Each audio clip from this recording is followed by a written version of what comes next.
Alright folks, we're diving back into Outriders, and this time we are picking up at the Quarry story point. We're still relatively early in the game, but we have been playing long enough to have a great understanding of what our character does, what the story is about, but there are still plenty of mysteries to uncover and new things for us to unlock. So let's get in there and continue talking about the Outriders experience.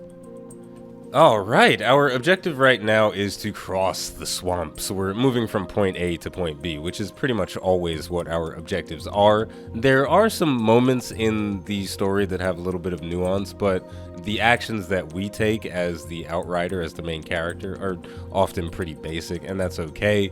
The story, it gives us a vehicle to use our abilities and fight in combat, and that's really the main purpose of the game, is to fight and use your skills and look cool and feel cool. Speaking of looking cool and feeling cool, we are level 20 on the Devastator, so we've unlocked the majority of our skills, with one more skill to unlock at level 22, so we're almost complete. In my experience with Outriders, by the time I unlocked the 4th skill, I had a pretty good understanding of the character I was playing and how it was supposed to play, but I also determined whether or not I enjoyed the character by that point. Once I had access to 4 skills and I could mix and match a little bit, I was like, all right, I see what you're doing and I like it. And the same experience happened to me with the Devastator. When I got Reflect Bullets, I really fell in love with the character completely, and it was a good time. On the flip side to that, if you don't find yourself enjoying a character by the time you unlock that 4th skill, or at the very latest the 5th skill, then you're probably just not going to enjoy it at all, period, because it doesn't change that much beyond that. We've also started to flesh out our skill tree quite a bit, so we have options to play with. We can go pretty deep into the different trees. We could almost reach the final skill points if we decided to invest all the way into one specific playstyle, but I tend to like to mix and match a little bit. I'm going for a hybrid tank with some ability power and some increases to melee damage. It's fun. Each of the branches has a different style to them, and changing them around does have the potential to change the way your character feels and what their best tools are. But for right now, I'm sticking with melee damage as my primary thing. I want to have some good health, so I've got these increased max health nodes activated, and we've got increased damage mitigation by 15% for 10 seconds after activating a kinetic skill. And of course, one of the skills that I have equipped is a kinetic skill. It's Gravity Leap. So, you know, it's all working together. I feel like I'm really playing Outriders at this point. Even while I'm going through the campaign, I'm engaging with the skill trees, engaging with the mechanics, and having a good time. But with all that said, this moment in the story was a pretty big moment for me. Not because of any story significance, but for gameplay reasons. When I went through this point for the first time, I died a million times, and it was frustrating. But I enjoyed the game enough that I kept suffering through it. I kept dealing with the frustration, and you know, I sucked it up, and I eventually beat it, and then moved on, and fast forward, I beat the game eventually. But this section of the game, if you aren't enjoying Outriders a lot, then it's the section of the game that will make you quit. Because the difficulty gets turned up to 1,000,000. As you can see, I'm getting swarmed by a bunch of Perforos. They are throwing so much garbage on the screen at me. And if you're not enjoying yourself, you're going to be like, dude, what is this nonsense? I'm done. I'm going back to insert XYZ game here. It's probably Destiny. If you played Outriders and were interested in Outriders from the beginning, you probably also played Destiny. But anyway. Let's change up our skills a little bit, because I don't think Reflect Bullets is going to help me super that much in here. Tremors is a similar thing. Its damage isn't great, but it gives me some extra defense, so maybe that'll be useful. Defense in the sense that it heals me based on the enemies that it hits. So you know what? I'm going to try that out. We'll see if we can make this work. So now that I've given my little speech about this section of the game, and how it is the point where you decide if you really want to play Outriders or not, let's give it a shot. Let's try and beat this. And I'm still dead. Oh, this is not going to be fun. All right, yeah. Let's deal with those stupid things from long range, or maybe not. What is this? An aim trainer? Oh my god. You see what I'm saying, though, right? Like, if you got to this point in the game and you didn't like Outriders, you would have quit right there. But I like Outriders, so I'm going to stick it out.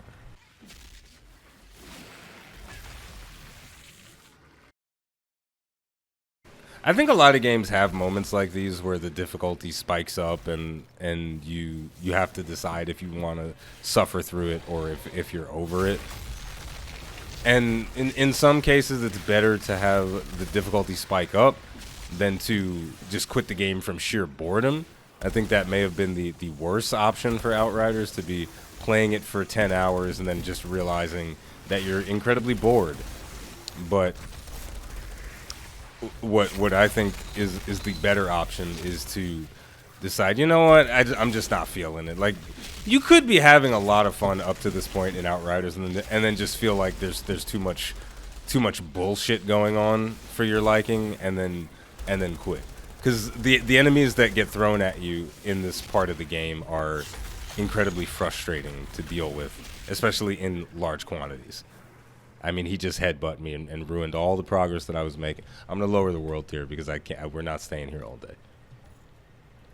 I'm gonna lower the world tier because ain't nobody got time for these dumbass Perforos. But you know, I think a lot of games have moments where you have to decide whether or not you like it, and it's like a turning point in your enjoyment potentially. But what I think is what I think is better than quitting a game from boredom is quitting a game because you're just kind of fed up with it and frustrated.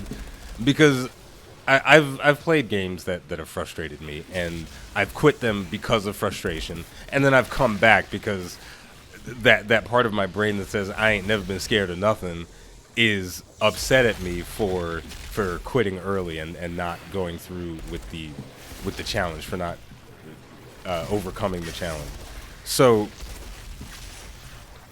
essentially what I'm getting at is that if this point in the game was boring and I found myself just steamrolling through everything and lazily fighting my enemies and being like, it's not really that fun anymore, and then I quit because it's not fun and it's boring, then I never come back.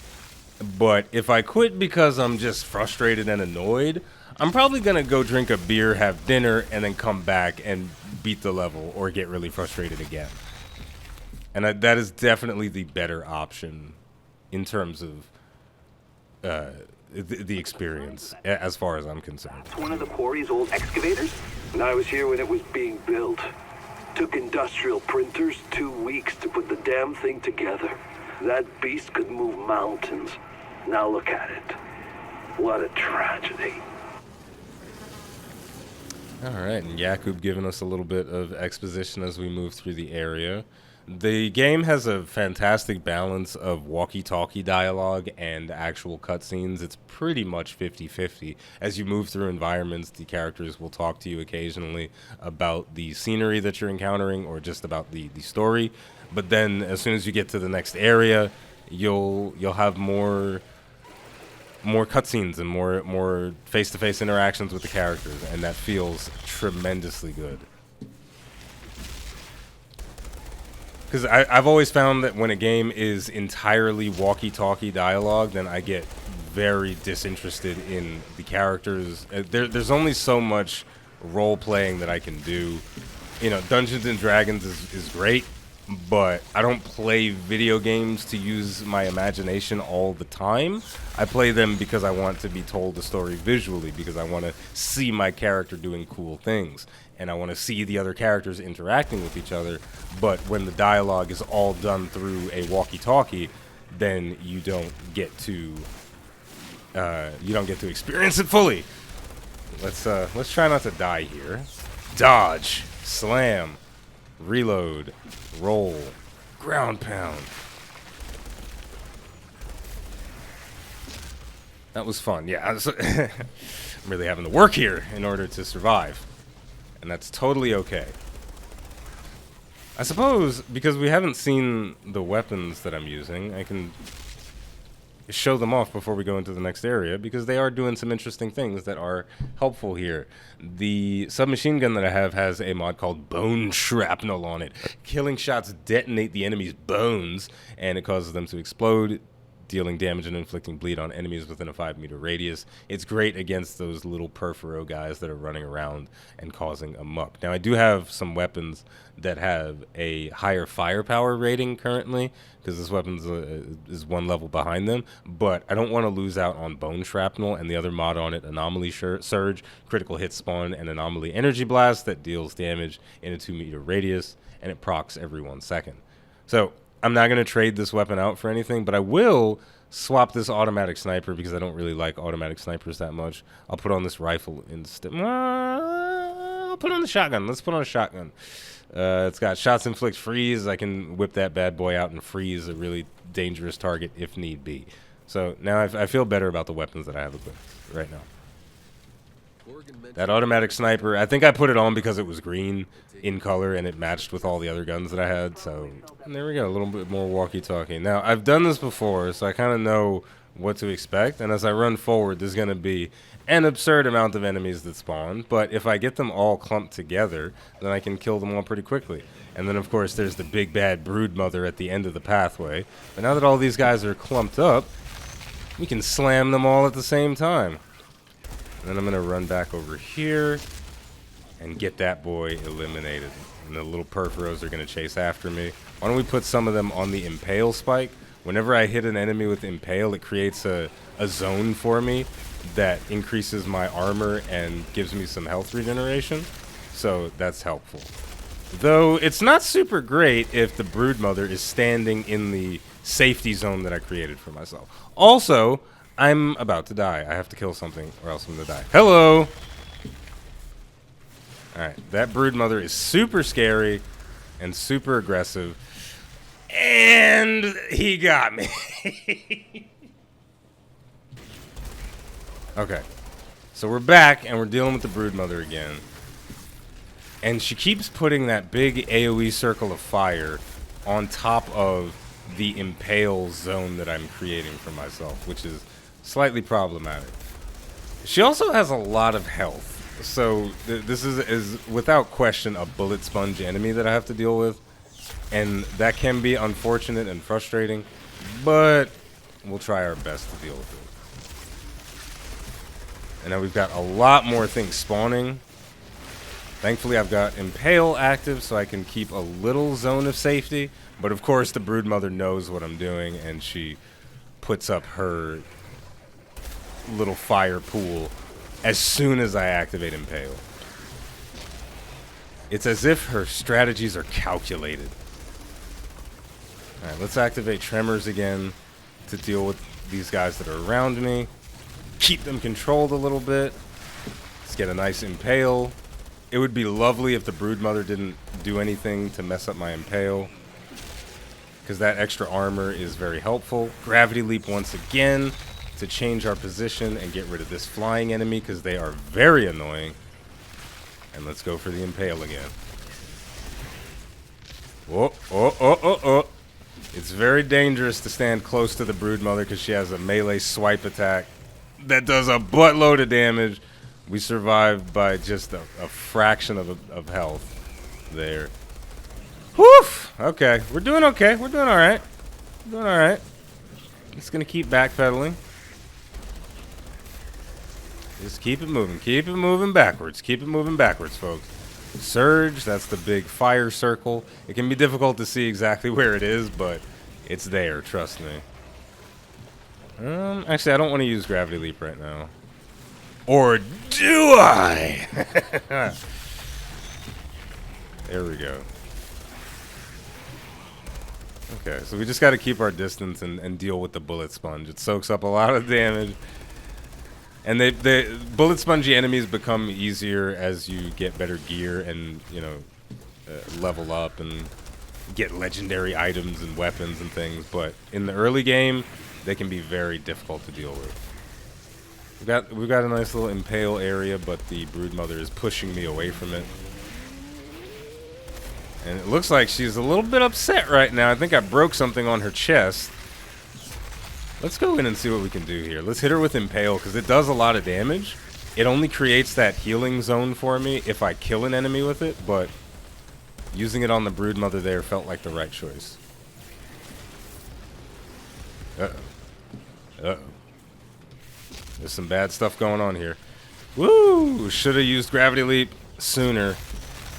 Let's use it to push towards that flying enemy. Activate Tremors again. Roll backwards.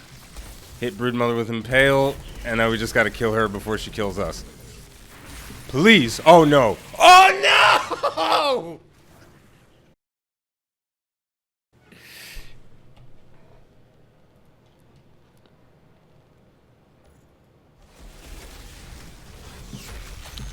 Fucking dumbass Broodmother. Okay. So, listen, we can pretend that that little mistake didn't happen. Or we can acknowledge that it happened and move on. Either way, we're moving on. That was a fun fight until it wasn't. But this moment, when I was playing Outriders through the first time on my Pyromancer, I died in that fight so many frickin' times. And it was driving me crazy. And when I did it the first time, I didn't lower my world tier. I just charged through it, and it was very difficult. And I was very satisfied when I completed it, and it solidified my love for the game. Because I do enjoy Outriders a lot, despite all of its shortcomings. It's a very fun experience for me. But this moment solidified that for me when I beat it the first time. But once again, if I wasn't having a good time and I ran up on this, I probably would have set the game down for a little while instead of banging my head against it for about an hour and a half when I first did it. But moving right along, let's see what we can find. Lower the outpost bridge so the convoy can enter the quarry. So now that our world tier is set to 9, enemies are going to be quite a bit more difficult, but our melee is fortunately still strong enough to kill them in a single punch. So these little guys, if we just group them together, we can take out a lot of them in a single hit. And that's really nice. It comes with its own set of risks because they can swing on us while we are swinging on them, but ultimately it feels good. But the damage reduction we get and the healing that we get when we're standing inside of the field created by Impale, you get to see it a bit more when we're not fighting against the Broodmother, because the Broodmother is it pushes inside of our safe zone very frequently, and we can't really fight next to her. We have to constantly backpedal away from the Broodmother. But with the smaller enemies like the Perforos and the Alpha Perforos, we can fight within the spikes. Oh, am I gonna die? Yes, I am. Oh my god, I'm dying a lot today. Found the gate control. Fine.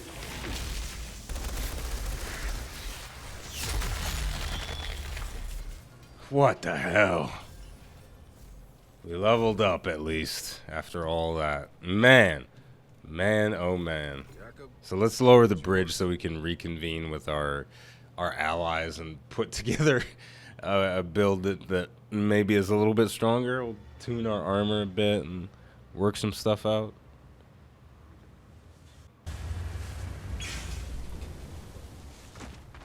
So long, fuckers. You're heading back across the minefield on foot? Better than where you're headed.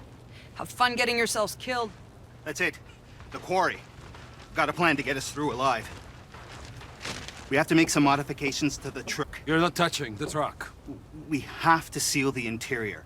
Then with lithium perchlorate to generate oxygen and iron powder and lithium hydroxide to scrub CO2. English, please? The truck will be like a bubble.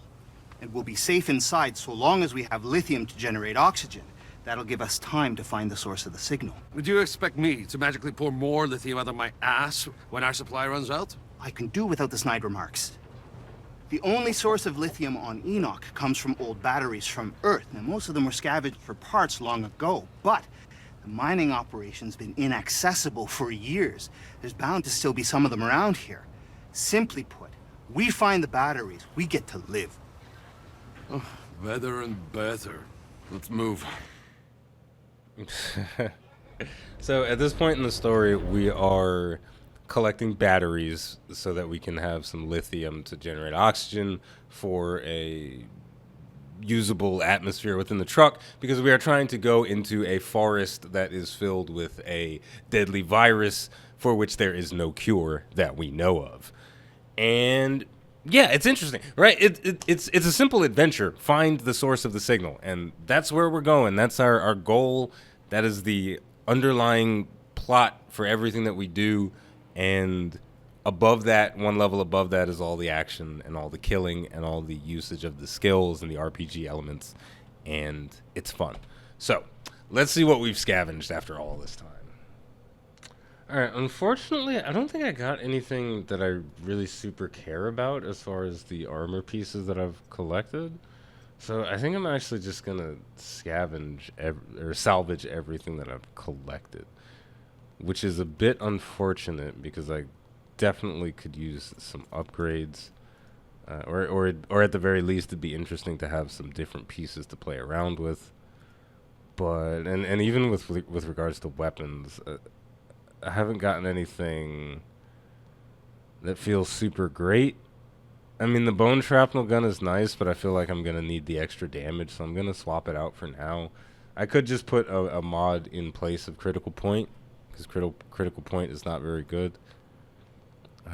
So yeah, I think we're just gonna end up salvaging everything that we've collected. We'll get some mods out of it and some resources that we'll get to use later. Even this purple pair of boots that we got, we're just gonna get rid of them immediately. All the greens, they can go as well. But what I'll do now is go over to our boy Zahidi and level up some of my stuff.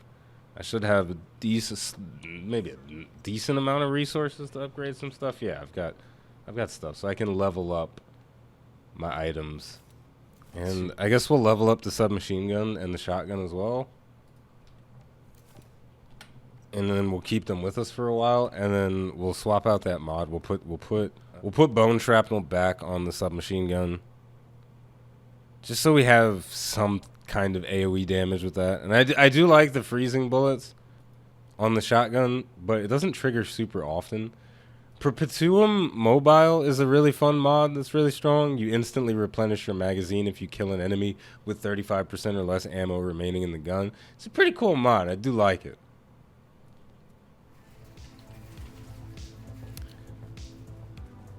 You know, I think I've been pretty fortunate in my experience with Outriders, because my experience hasn't been filled with too many bugs or like dumb glitches that ruin the game. It hasn't been without its frustrations, but overall, I've had a good time with Outriders, and I know a lot of people can't say exactly the same thing, which is a shame, because I do think that there is a good game here, but it's one that that had a rough go of it, like so many other games that have come out over the years. Yeah, it seems like with gaming, especially with the looter shooter genre, things never seem to work out. You know, you've got games like Destiny that get by on the fact that they work well, but they're riddled with their own set of problems.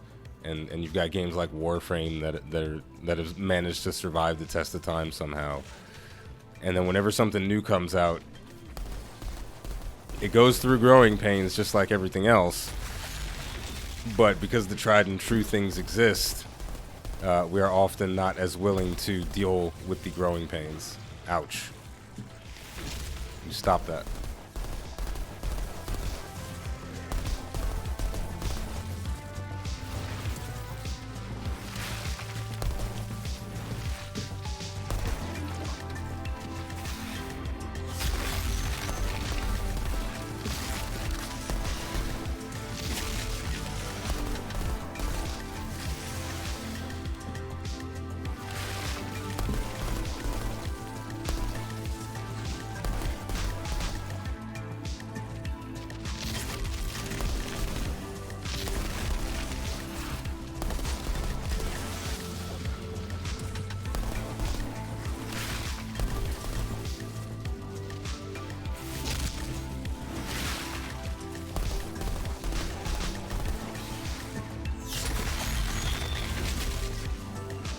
Shit.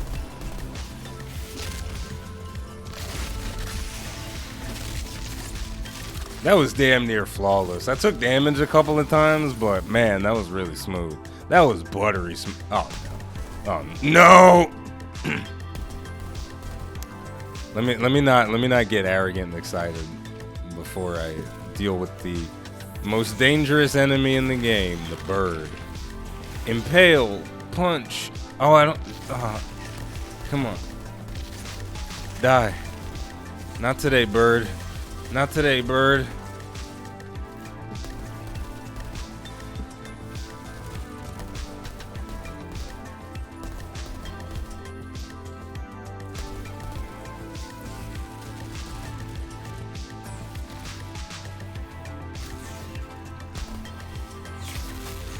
Shit.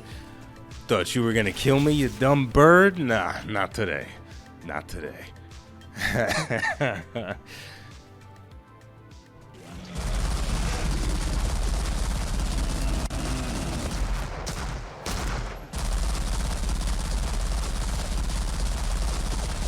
you. I don't think that... You just got real lucky, old man. What if she comes with us? If we make it through, someone has to keep the briefcase and me safe when you're not around. Look, old man, I don't do charity work. No, please, we need you. Give me a break. She's playing us. This is her way of weaseling her way into our troop. She's spying for Corrigan. You see that in your crystal ball? Admit it, you psychopath. You know I'm right. You couldn't pay me enough of whatever prize you're after, freak.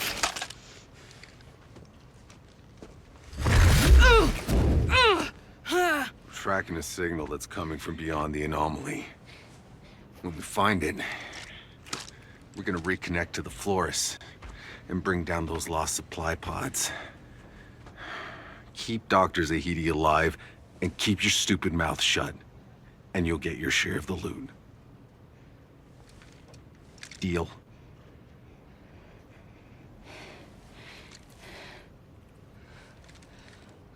Fucking believable.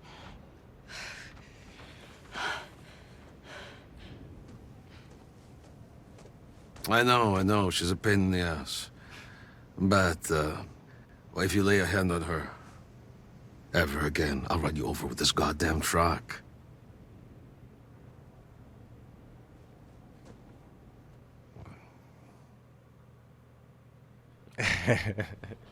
And then he fades into the truck like Homer Simpson fading into a bush.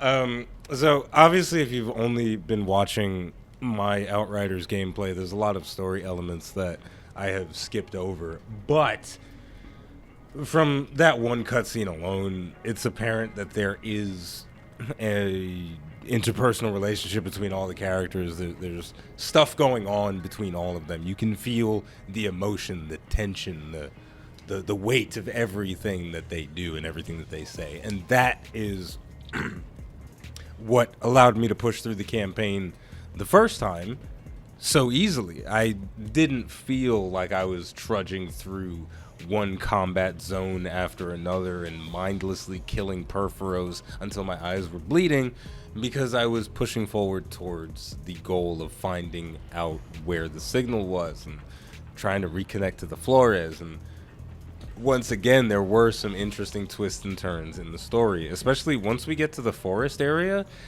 Things start to be like, hey, wait a minute, this is I didn't think this was gonna happen. It's surprising that a game with a story as simple as go here, find the signal, save the world, has a story that can throw a little curveball at me.